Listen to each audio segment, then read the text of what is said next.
Hello everyone, and welcome back to Valora. If you love mysterious, emotional, and amazing stories, you are in the right place. Today, we have a brand new story to share with you. Sit back, relax, and enjoy. Don't forget to subscribe so you never miss a new story.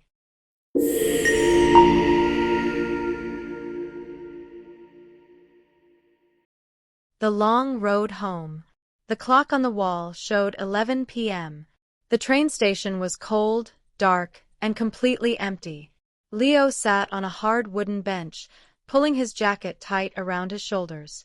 He was only 15, and he was completely alone. He looked at the train tracks stretching into the dark night.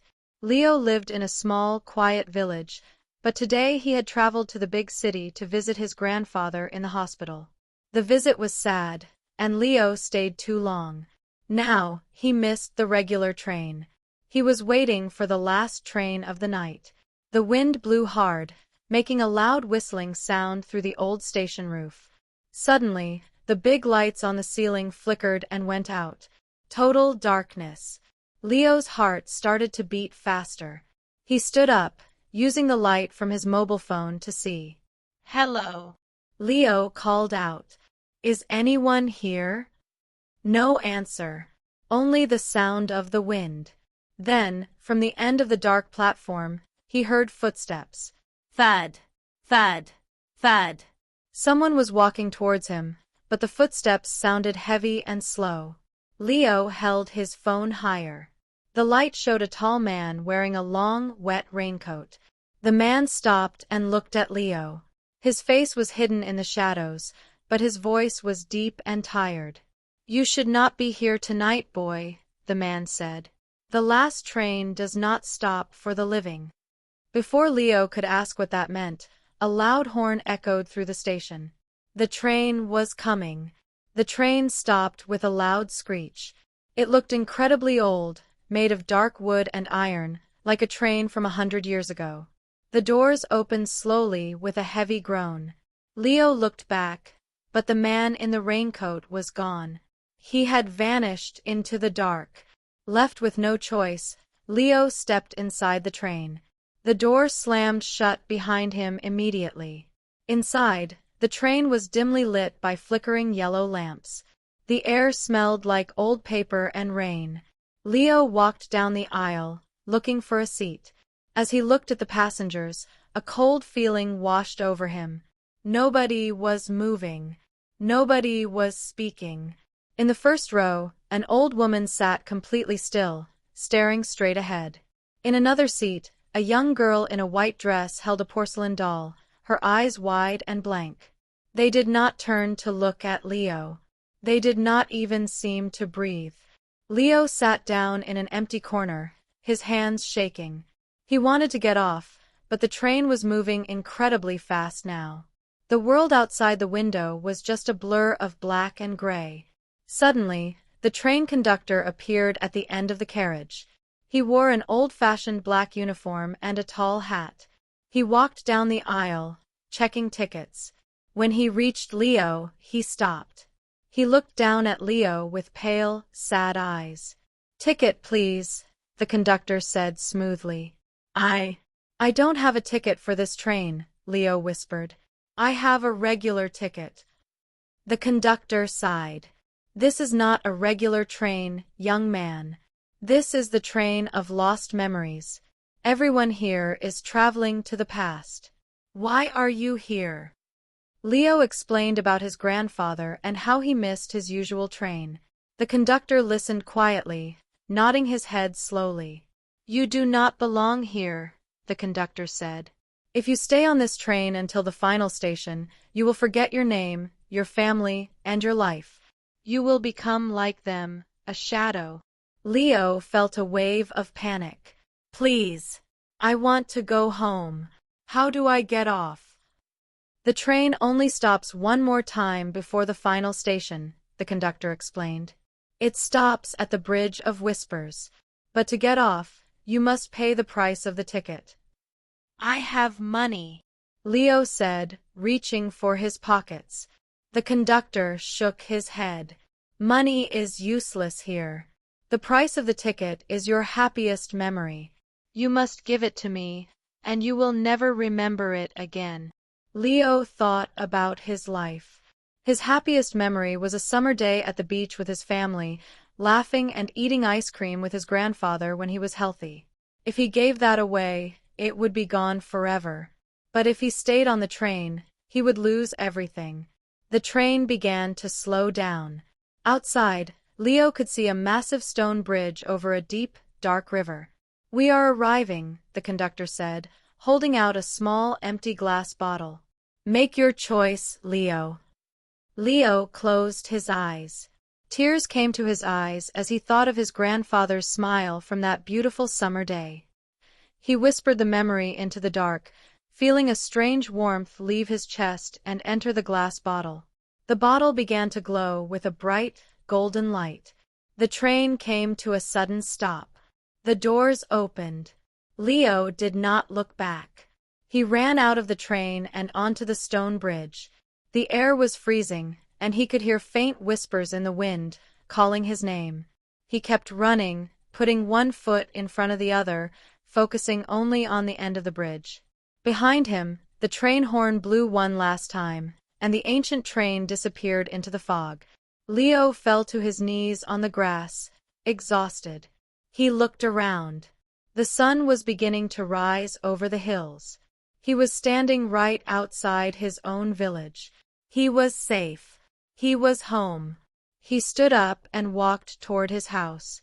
He felt a small emptiness in his heart, a feeling that he had forgotten something beautiful, but he looked forward to the future, ready to make new memories with the people he loved.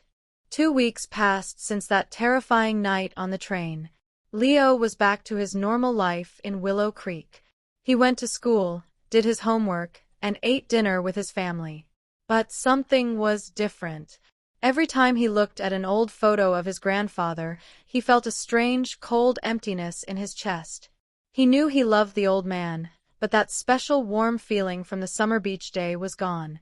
His mind was completely blank where that memory used to be. One rainy Tuesday afternoon, Leo was sitting in his bedroom. It was raining hard outside, and the sound of the water hitting his window reminded him of the train tracks. He decided to clean his room to distract his mind. He picked up the blue jacket he wore on that fateful night. He hadn't worn it since then. As he lifted it, he felt something heavy in the right pocket. "That's strange," Leo whispered to himself. "I thought I emptied my pockets." He reached his hand deep into the pocket. His fingers touched something cold, smooth, and round. He pulled it out. It was a small, ancient silver key. It had beautiful, tiny letters carved into the metal. Leo held it up to the light. The letters spelled a single word: remember. Leo's heart skipped a beat. Where did this key come from? He didn't own a key like this. Then, he remembered the tall man in the wet raincoat at the station, and the sad conductor with the silver buttons. Did one of them put it in his pocket before he jumped off the train? Suddenly, Leo looked at the old wooden chest in the corner of his room. It was an antique chest that belonged to his grandfather, given to Leo on his 10th birthday. It was always locked, and his grandfather had lost the key years ago. With shaking hands, Leo walked over to the chest. He knelt down on the floor and put the silver key into the old, rusty lock. It fit perfectly. He turned the key. Click. The heavy wooden lid of the chest opened with a slow groan, just like the doors of the train of lost memories. Inside, there were no gold coins or expensive jewels. There were only old papers, notebooks, and a small, dusty black box. Leo lifted the black box carefully. When he opened it, he found a stack of very old train tickets. They looked exactly like his regular paper ticket, but they were stamped with a dark red ink: Train of Lost Memories, Passport. Underneath the tickets, there was an old letter written in familiar, shaky handwriting. It was his grandfather's handwriting. Leo's eyes went wide as he began to read the words aloud in the quiet room. "Dear Leo, if you are reading this, it means you found the key, and it means you survived the night. I am so sorry. Many years ago, when I was a young man, I lost someone I loved very much. I was so sad that I couldn't bear the pain. So, I took the 11:15 p.m. train. I sat on those wooden benches, and I gave the conductor my saddest memories so I could smile again. But I learned a terrible truth, Leo. The train doesn't just take your memories, it feeds on your soul. The more you give it, the emptier you become. When I realized this, I stole the master key from the conductor and escaped at the Bridge of Whispers. I hid the key in this chest so no one would ever use it again. If the train took something from you to let you go, do not despair. The train can be beaten. A memory given in love is never truly lost.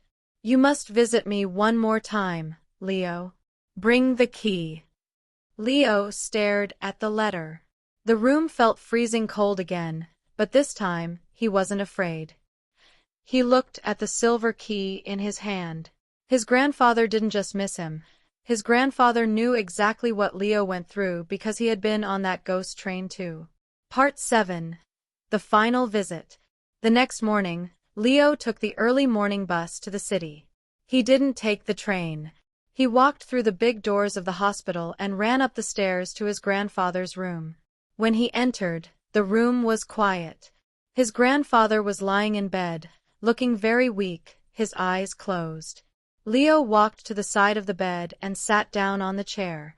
He took his grandfather's old, wrinkled hand. It felt cold. "Grandpa," Leo whispered, his voice cracking, "I found the chest. I found the key." Slowly, the old man opened his eyes. When he saw Leo, a tiny smile appeared on his face. He looked down at Leo's hand and saw the silver key. "You went on the train," the grandfather whispered hoarsely. "What did you give him, my boy?"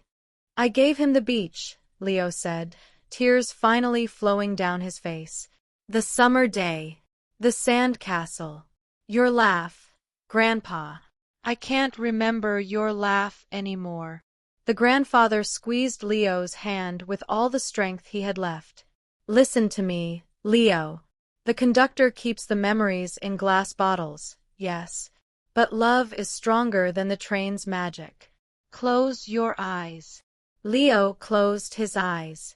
"Think about the warmth of the sun," his grandfather said softly.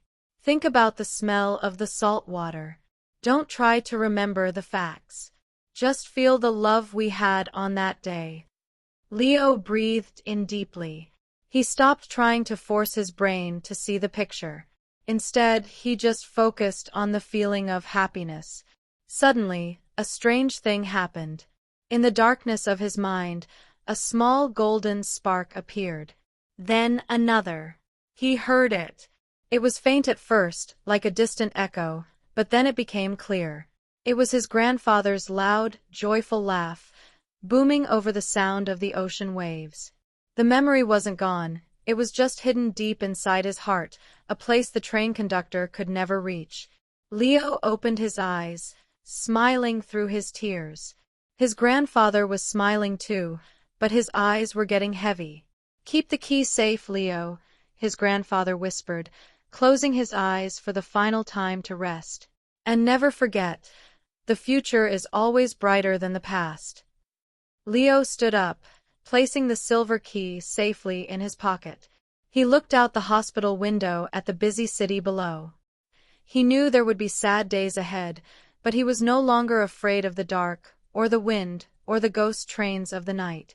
He had his memories, he had his future, and he was finally ready to grow up. The end. Leo walked along the iron tracks for 3 miles. The fog became so thick that he could barely see his own hands. The village of Willow Creek completely disappeared behind him. The air grew colder, and the silence was heavy. Suddenly, the tracks split into 2. To the right was the normal track that went to the big city. To the left was an old rusty track covered in tall grass and dead bushes. It looked like no train had used it for 50 years. But when Leo looked down, he saw fresh black oil on the grass. He followed the left track deep into a dark forest. The trees grew close together, blocking the sunlight. After 20 minutes of walking, the trees opened up into a secret valley. There, sitting silently in the middle of the dark forest, was the train of lost memories. During the day, it looked even more terrifying. There were no lights inside, and thick black smoke slowly rose from its chimney, smelling like burning wood and old secrets. The doors were shut tight. Leo walked up to the first carriage, his heart thumping loudly. He pulled the conductor's master key out of his pocket. He approached the heavy wooden door and pushed the silver key into the keyhole. Click! The door groaned and swung open by itself. Part 8. The Shadow Battle. Leo stepped inside. The train was freezing cold, colder than ice. The strange passengers from the night before were still there, sitting completely still in the dark, frozen like statues. "I brought the key," Leo shouted into the dark carriage. "Give me back my grandfather's safety." A low, cold laugh came from the front of the train. The shadows began to move, twisting and turning, until they formed the shape of the conductor.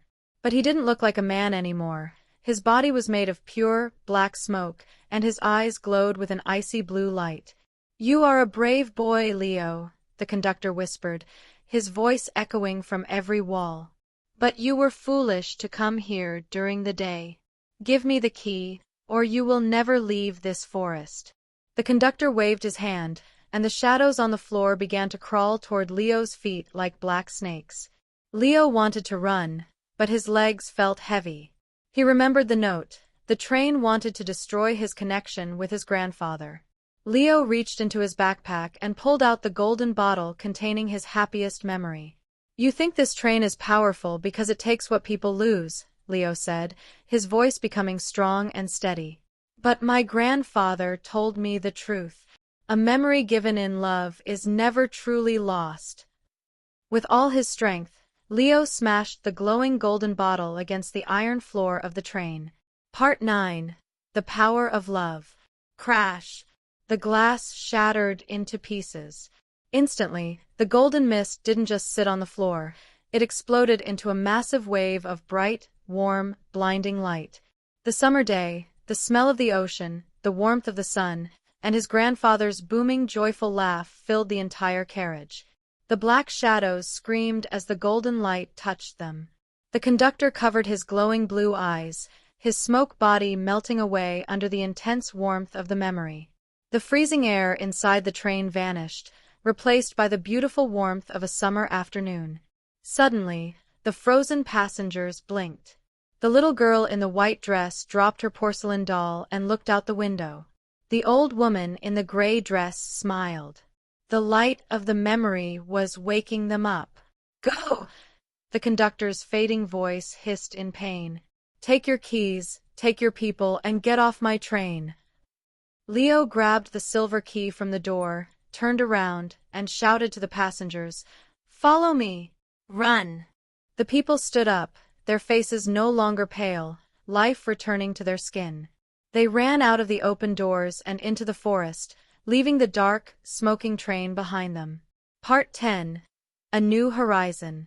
Leo led the crowd of people out of the dark forest and back to the station of Willow Creek.